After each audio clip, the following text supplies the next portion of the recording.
Assalomu alaykum. Bugun biz vatanimiz tarixining oltin davri Sharq Renessans haqida so'z yuritamiz. Ixiy asrlarda Movarounnahr islom madaniyati va ilm-fanining markaziga aylandi. Bu davrda nafaqat diniy ilmlar, balki dunyoviy fanlar ham misli ko'rilmagan darajada rivojlandi. Bayt ul hikmadan tortib, dunyoni hayratga solgan tibbiyot va matematika kashfiyotlarigacha. Bularning barchasi bizning buyuk ajdodlarimiz mehnati mahsulidir. Keling, ushbu buyuk allomalarning o'zlaridan eshitamiz. Assalomu alaykum, bilimga chanqoq yoshlar. Men Muhammad al-Xorazmiyman. Sizlar bilan o'tmish va kelajakni bog'lovchi bilimlar haqida so'zlashmoqchiman. Men nafaqat Xorazm farzandi, balki zamonaviy dunyo mantiki va algoritmlarining poydevorini qo'ygan olimman. Har bir qadamimiz mantiqqa asoslangan edi. Bag'doddagi Bayt ul Hikmada turib, men algebra faniga asos soldim. Bu fan murakkab muammolarni oddiy yechimlarga aylantirish san'atidir. Mening aljabr va al-muqobala asarim butun dunyo bo'ylab matematikani o'rganish uslubini o'zgartirib yubordi va garb olimlari uchun hamma yo'q bo'ldi. Bilasizmi, siz bugun ishlatayotgan har bir kompyuter dasturi, har bir algoritm mening ismim va mening qoidalarim asosida ishlaydi. Algoritmlar dunyoni boshqaradi. Biz nol raqamini va onlik sanoq tizimini o'rgatdik, chunki aniqlik bor joyda tartib bo'ladi. Bu tizim hisob kitoblarni butunlay yangi bosqichga olib chiqdi. Mantiq bilan fikrlang, zero matematika, koinotning tildir. Mening ishim faqat sonlar bilan emas, balki kashfiyotlar orqali insoniyat kelajagini yoritish bilan bog'liqdir. Bugungi sun'iy intellekt va raqamli texnologiyalar asrida mening merosim har bir soniyada hayotingizni yanada osonlashtirmoqda. Bilim yo'li hamisha yorug' bo'lsin, kelajakni ilm bilan quring, omon bo'ling. Zero, ilm zulmatdagi haqiqiy nurdir. Salom, kelajak bunyodkorlari. Men Ahmad al-Farg'oniyman. Buyuk Fergana vodiysida tug'ilganman. Meni garbda Al-Fraganus deb e'zozlashadi. Mening ilmga bo'lgan yo'lim Bag'dodning mashhur Bayt al-Hikma akademiyasida davom etdi. Bu yerda men dunyo sirlarini o'rgandim. Butun umrim osmon sirlarini, yulduzlar harakatini va yer qonuniyatlarini o'rganishga bag'ishlandi. Har bir yulduz bir kitobdir.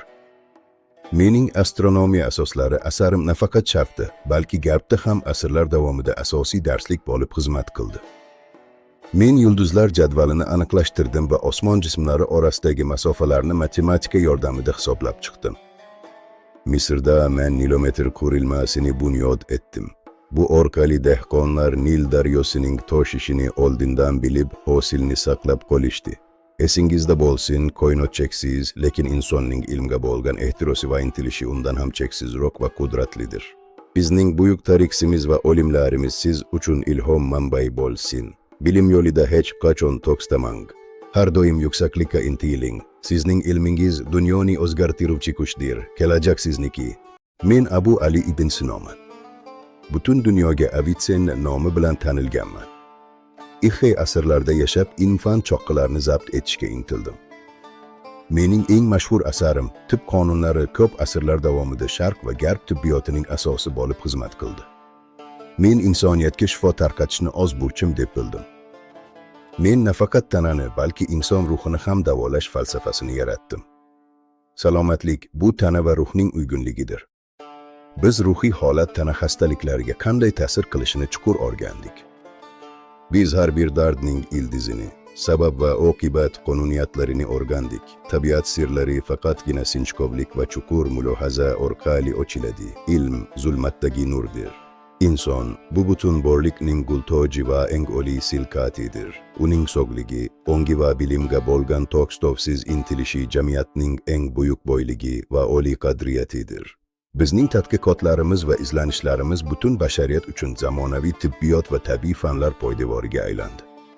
Unutmang, bilimga intilish insonni kamolotga yetaklaydi. Men Beruniyman. Men koinot va yer sirlarini, tabiatning harakat qonuniyatlarini kuzatdim. Xorazmning qadimiy tuprogida kamol topib, yuzlab asarlar bitdim. Dunyoning o'lchami va shaklini aniqlash yo'lida umrimni sarf etdim. Bilimning chinligi faqat tajriba va sinov bilan isbotlanadi.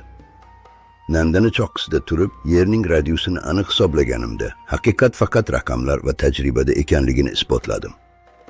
Insonning ichki qiyofasi o'zgarmas ekan, u o'zini cheksiz sa'y-harakatlar bilan tubdan yangilashi mumkin. Bizning bu zaminimizdan yetishib chiqqan Xorazmiy, Farg'oniy va boshqa allomalar dunyo tamadduniga hayotbaxsh ta'sir ko'rsatdi. Bugungi avlod siz, mana shu buyuk merosning davomchilarisiz, o'z tarixingizni, tilingizni va ma'naviy xotirangizni asrang. Zero ilm zulmatdagi nur, saodatga erishishning yagona yo'lidir. E'tiboringiz uchun rahmat. Bilim yo'lida hamisha olg'a intiling.